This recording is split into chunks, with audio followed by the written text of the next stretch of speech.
She tells interactive animal stories, folk tales. She has motivational, healing, and historical stories. And although she is really well known for doing amazing portrayals, if you've ever seen her, she's incredible, of historical African American women like Harriet Tubman. She's also written 2 award-winning children's books, and she's had her stories published in many, many anthologies. So if you could help me welcome Janice Curtis Greene. Good morning. Good morning. Oh gosh, you look so gorgeous this morning. I love seeing little faces. Well, I'm going to start by telling you a story that was written by Mama Linda Goss. Now, Mama Linda Goss is the co-founder of a huge organization called the National Association of Black Storytellers. And she wrote this story. It appears in a book called Kwanzaa Time, and it is a story about fun at the marketplace. A day at the market. How many of you have ever seen a turtle? Oh, wonderful, wonderful. Well, did you know that turtle loves sweet potatoes? How many of you love sweet potatoes? Oh, how do you like them cooked? Mashed, candied yams, oh my goodness, and it's almost Thanksgiving. Well, tortoise love to sing this song. Sweet potatoes, nice and sweet. Oh, sweet potatoes, they're good to eat. Oh, sweet potatoes, in my tummy. Sweet potatoes, yummy, yummy. And tortoise was the best sweet potato pie baker in the whole forest. Tortoise baked homemade sweet potato pie that he shared with all of the animals. But this morning he woke up with a taste for sweet potato pie. Now he had eggs, he had butter, he had flour, he had everything he needed to bake sweet potato pies with a homemade crust except what? Sweet potatoes. He was all out of sweet potatoes, and he was all out of money. So he began to dig under the couch. Can you look behind you? Do you find any money? And he dug in his pockets to find money. He found some change in his pocket. And under the seat cushion, he dug in there and found some money. He even broke open his piggy bank to get money to buy what? Sweet potatoes. And when he had just enough money, he headed off to the marketplace. Oh, sweet potatoes, nice and sweet. Oh, sweet potatoes, woo! They good to eat. Oh, sweet potatoes in my tummy. Sweet potato, woo! Yummy, yummy. And the first person he saw was the sweet potato man. He held out his money and he said, "Is this enough for some sweet potatoes?" Yup, he had just enough. And the sweet potato man gave him some beautiful sweet potatoes. He filled up a sack full of gorgeous yellow and orange sweet potatoes. And the tortoise swung that bag over his shoulder and he began to walk through the marketplace to see all the beautiful colors and people selling things and the beautiful smells. He was humming his song, oh, sweet potato. And then he realized that his bag was getting light. He turned around. You see, the goat herders goat like sweet potatoes too. And he saw that there was just a tiny hole in that bag. So he had snuck up behind that turtle and he ate a little hole and opened it up and the sweet potatoes began to fall out one by one. So when Turtle turned around and saw the goat eat his last sweet potato, he was furious. He said, "Look, goat, I spent the last penny I had on these sweet potatoes, and now you have eaten my last sweet potato, so I'm just going to have to eat you." The goat herder came out and said, "Please, don't eat my sweet potato, don't eat my goat, because if I don't have a goat, I can't sell goat milk and make money, and I have a house payment due, and I have to have some money." He said, "What if I offer you a bucket of nice cold goat milk instead of eating my goat?" He said, "Well, it's not sweet potatoes, but I'll take it." And so he took that bucket of goat milk and he put it on his head and he began to walk very nicely through the marketplace monkey who was high up in a tree. And it was hot, high up in that tree, saw that bucket of cold goat milk walking by. He jumped down out of that tree into the bucket. And the tortoise was walking, the turtle was walking, and the bucket started to wobble, and it fell off. When he looked down, there was no milk left in his bucket, just a little monkey with a got milk mustache. The turtle said, look, I spent my last dime for some sweet potatoes. And then the goat herder's goat ate up all my sweet potatoes. So I wouldn't eat the goat. The goat herder gave me a nice cold bucket of goat milk. And now you, monkey, you have had all of my milk, so I'm just going to have to eat you. The fabric lady came running out. She said, oh, please, don't eat my monkey. I'm a poor little widow lady with no children, and the monkey is my only friend. What if I give you a nice piece of fabric instead of eating my monkey? I said, fabric? I can't eat fabric. She said, well, please pick any piece you want. He said, well, there was this one very nice piece. It's a beautiful piece of silk, and it's green, and it had flowers all on it, and it was very beautiful. Tortoise said, can I have that? She said, oh, yes, please, turtle, take that, and just don't eat my monkey. Well, the turtle put on that very beautiful piece of fabric, and it felt good. And he felt very regally dressed up. So he began to walk through the marketplace now, feeling like the king that he was. And then the beekeeper's bees, who were slightly nearsighted, saw that the fabric walking through, and they saw those flowers, and from where they were, the flowers looked real. And so they decided it was time to pollinate. And they came down on that turtle's fabric, trying to pollinate the flowers in the fabric. And they came down stingers first. And it was a good thing the turtle has a shell because it wouldn't sting him. But he saw these bees, and the bees were tearing his fabric. He pulled it off and threw it down on the ground, and it landed in the mud. And there was his fabric. And the little bees were looking up at him, trying to figure out what was going on. He said, look, bees, I've had a very rough day. I used my last dime to buy some sweet potatoes. And then the goat herder's goat ate my last sweet potato. So I wouldn't eat the goat. The goat herder gave me a bucket of nice cold goat milk. One sweet potato, but it was goat milk.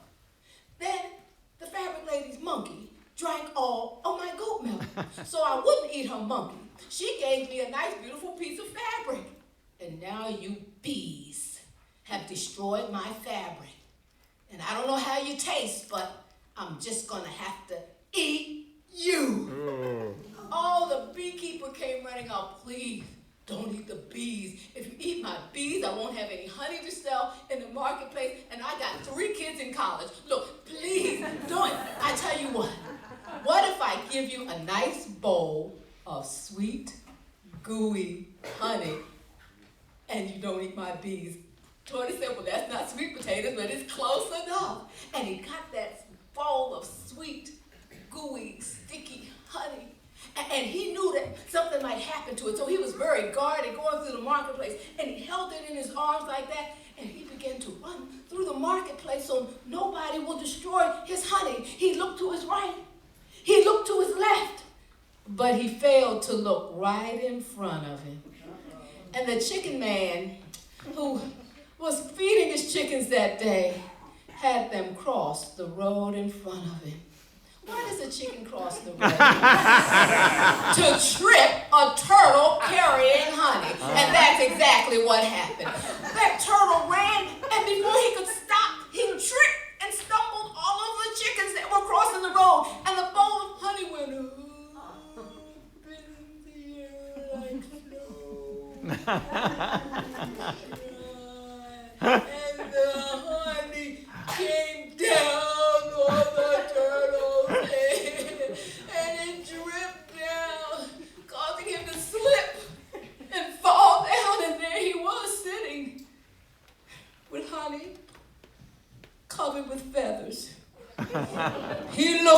those chickens? He said, chickens? They said, bark, bark, bark, bark, bark. He said, yes, you chickens. Let me tell you what kind of day I've had. I woke up this morning thinking about sweet potato pies. Had no sweet potatoes. So I got my last dime, went to the marketplace, got some sweet potatoes, but then the goat herder's goat ate all of my sweet potatoes. And so I wouldn't eat the goat. The goat herder gave me a nice bucket of cold goat milk. And then the fabric lady's monkey drank all of my milk. So I wouldn't eat her monkey. She gave me this beautiful piece of fabric. And then the nearsighted bees tore up my fabric. And so I wouldn't eat her bees. The beekeeper gave me some nice sticky gooey honey. And now you chickens, you have destroyed my honey. So at least I don't have to stop at the Colonel's tonight, because I'm going to eat you. Oh my God. The chicken man came out and said, please don't eat my chickens, because I sell the eggs and I can't afford not to have eggs. What if I give you some nice eggs so you don't eat my chickens? He said, I don't care at this point. Just give me the eggs, I want to go home. But he was careful. He didn't want anything to happen to his eggs. He was thinking. He took those eggs and put them down into his shell. So nothing can happen to his eggs. And he began to walk through the marketplace very gingerly, so nothing would happen to his eggs. But then the basket weaver's egg snake happened to see where he put those eggs. And the snake slithered up into the turtle's shell. And as the turtle was walking gingerly, he felt something in his shell. And it was tickling him. Get that picture. He felt something in his shell. He felt it tickling him in his shell. And he turned around to see that egg snake slither out from his shell and eat that last egg.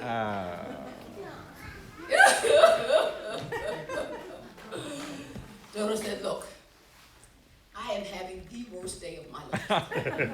I woke up, all I wanted was some sweet potato pie.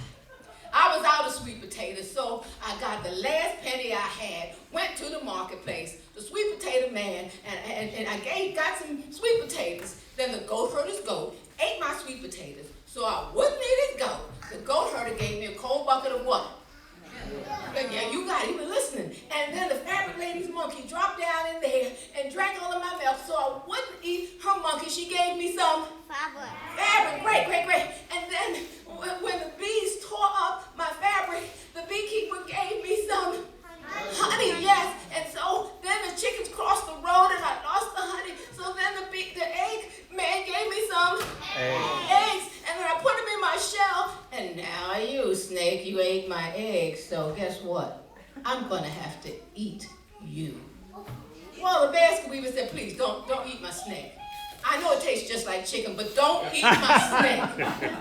Because I have rats that run around on the straw, and the snake keeps the rats down, and I have to be overrun with rats. What if I give you some baskets? Turtle said, baskets? I came for sweet potato, I'm going to end up the whole day with baskets. He said, yeah, I'll give you these nice 10 beautiful baskets, and you just take them. He said, just give me the baskets, I'm going home. So he's walking home. And he walked through the marketplace, and he got to the front stall of the marketplace. And who is at the front of the marketplace? The sweet potato man. And the sweet potato man said, Turtle, stop! I can use those baskets. He said, you want to take my baskets? He said, yes. What if I take your 9 smaller baskets so I can display my sweet potatoes, because sales haven't been good today, and I can display them, and I take your biggest basket and I fill it with sweet potatoes. Tortoise jumped up in the air. He finally had what he wanted. He took those sweet potatoes home, And he took them and he added butter and sugar and eggs. He made a homemade crust with flour and Crisco. Yeah, they had Crisco in the jungle. And then he made this sweet potato pie. But guess what? He had so many sweet potatoes, he was able to make 2 sweet potato pies. One he was going to keep for himself, and the other he took back to the marketplace to share with all of his friends. And as he walked through the marketplace, he sang, sweet potatoes, nice and sweet. Oh, sweet potatoes, they good to eat. Oh, sweet potatoes, in my tummy, sweet potatoes. A yummy, yummy. A day at the market by Mama Linda Goss.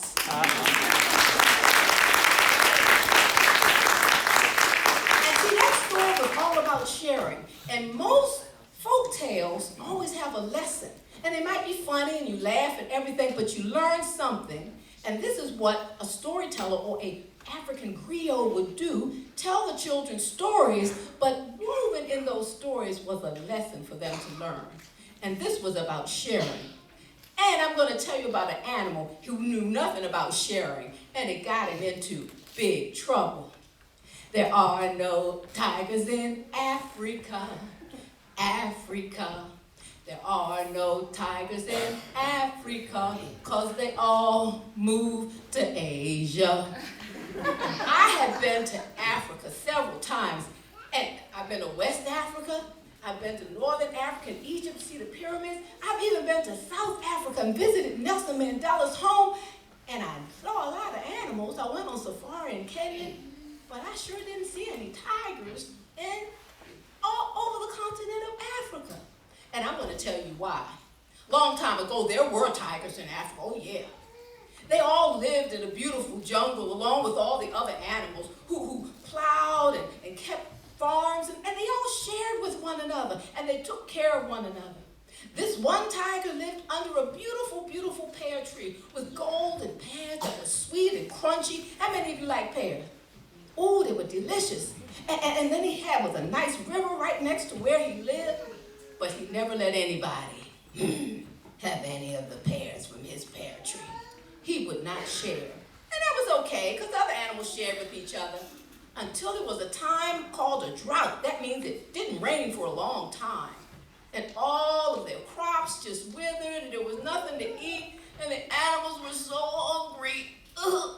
But for some reason, Tiger's pear tree had plenty of pears, and the river had plenty of water.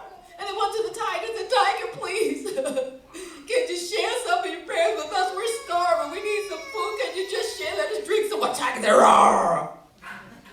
No. You can't have any of my pears. They're mine. All mine. And don't drink any water even.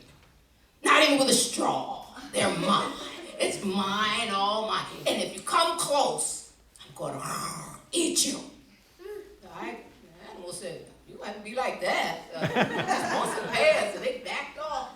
And they were getting worse and worse. And then one day, you know who came hopping down the road, don't you? The smartest animal in the whole jungle, Brer Rabbit. Brer Rabbit came a hop, a hippity hop. He came a hop, a hippity. And he looked at the animals. He said, "What's up with you all? You're looking pretty bad." He said, "Tiger, Brer Tiger, will not share his pears with us if we don't know what we're going to do." He said, "Look, I got a plan. Am I not the smartest animal in the whole jungle?" Everybody, is Brer Rabbit the smartest animal in the whole jungle? Of course he is. Everybody say, "Yeah." Yeah. Like, "Oh, yeah." Oh, yeah. And so he said, "I got a plan. You meet me back here, about 7 o'clock in the morning, and we'll get you something to eat." So everybody was so happy that Brer Rabbit was going to finally get them some of those pears that Tiger wouldn't share. And they came back, and it was 7, 8, 9, no Brer Rabbit. By 10, 11 o'clock, here come Brer Rabbit. Hop, hop, hippity hop. He said, "Look, here's my plan. Every time I sing my special song, you little critters over here, I want you to clap your hands like this. Oh, clap your hands big enough. Okay? Make it sound like thunder, lightning. Make it sound like lightning. You little critters over here, I want you to stomp your feet. Okay. You little critters in the back, I want you to flap your wings. Make it feel like a big wind, okay? So we got thunder and lightning and a big wind, and I'm going to tell you when you do that, all right? So Brer Rabbit grabbed himself a long piece of rope, and he went running through the jungle, and he ran right past Brer Tiger. Brer Tiger looked up and said, Brer Rabbit, my brother, where are you going? He said, I can't stop now. Can't stop now. I got to use this rope, tie up the little critters, because there's a big wind coming. And he started singing, there's a big wind coming. Oh, yeah, there's a big wind coming. Oh, yeah, there's a big wind coming. Oh, yeah, it's going to blow all the animals off of the earth. And when he sang that, critters over here started clapping. Critters over here started stomping. Critters over there started clapping with. Red Tiger said, oh, I feel it. I feel the ground moving. I hear the thunder, the lightning. Oh, there's the wind. It's coming. And Red Tiger got so scared. He said, look, before you tie up little critters, tie me up. Tie me up so I won't blow off the earth, okay? Red Rabbit said, I can't do that. The little critters are small. They blow fast. You got a little weight to you. You come back, I'll tie you up after I tie the little critters up. He said, no, you can't. Could you please tie me up? And so Red Rabbit said, why do you want me to tie you up? And he sang, there's a big wind coming. Oh, yeah, there's a big wind coming. Oh, yeah, there's a big wind coming. Oh, yeah, it's going to blow all the animals off of the earth. And when he sang that, they started clapping. When he sang that, they started stomping. When he sang that, the wind started blowing. Oh, Red Tiger said, no, it's coming closer. It's coming closer. And so Red Tiger said, please, tie me up. Red Rabbit said, if you want me to. He said, I'll just back up against my pantry here like this, and you just tie me up with that rope. Red Rabbit took that rope, he went around and around and around. He pulled tight. Help me tie it, Red Tiger. Here we go. He went around and around and around. He pulled tight. He went around and around and around. He pulled tight until he had Red Tiger tied up against that tree. Red Rabbit said, look, now I'm going to go and get the little critters. Red Tiger said, no, tie me up tighter. I can still move my head, I can still move my tail, and I can still move my paws. Can you tie me up? Because I don't want that wind. I can feel it. It's coming closer, and just tie me up. Red Rabbit said, if you want. He took that rope. He went around and around and around. He pulled tight. He went around and around and around. He pulled tight. He went around and around and around. He pulled as tight as he could. Red Rabbit said, can you move anything, Red Tiger? Tiger said, no, I can't move my head. My tail, can't move my paw. You go ahead and tie the little critters up, and when the wind is over, you come back and untie me. Red Rabbit said, are you sure you can't move anything, Red Tiger? Red Tiger said, no, I'm sure, I'm safe. He said, all right. Hey, everybody, come on. Brunch is served. And all the animals came out of the forest from everywhere, and they started gathering up the pears. They started bumping against the tree, and the pears would fall down, and Red Tiger tried to move to stop. He was tied up to the tree, and they were drinking water and gathering buckets and gourds of water. And every time they walked by Red Tiger, they looked at him and laughed. Big wind coming, oh yeah. We can't believe you fell for that. Big wind coming. And Red Tiger was so embarrassed, but he couldn't do a thing.